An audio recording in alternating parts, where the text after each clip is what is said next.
The questions before us in Parliament were the following. Do we forfeit this, since Uganda has already paid partly?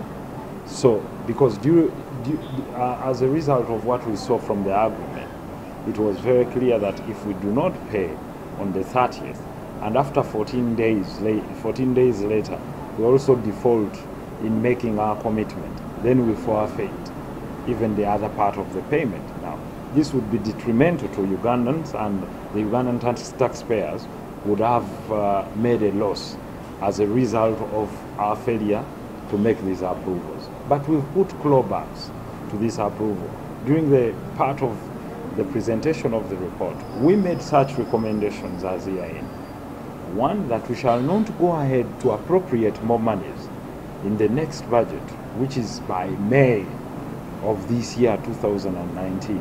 We shall not appropriate more monies which they want for the operationalization of the carrier if the following are not met. One, that the Uganda National Airlines should be the one given authority by the CAA, Civil Aviation Authority, to be the sole handler, ground handler at the airport, because more profitability is at handling. Two, a substantive board with experts and having national character should be appointed. And that will arise out of the act or the bill that will be presented before Parliament.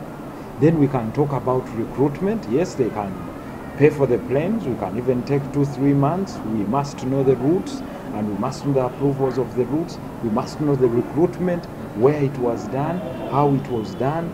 Was it transparent? Were the people appointed competent, or the people recruited competent? The idea is good. Every Ugandan would be proud to see Uganda Airlines, the crane flying up in the air.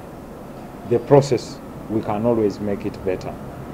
Good enough, they have accepted their mistakes. They have apologized on cameras, and you've captured this.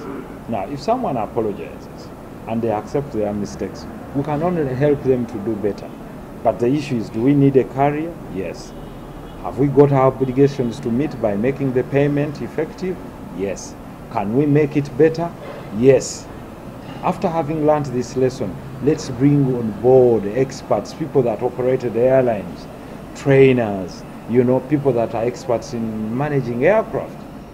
Whereas we all want the airline, but we want the precautions taken so that the Ugandan taxpayer is really catered for. One, so that there is no inflation in prices, fundamental of all.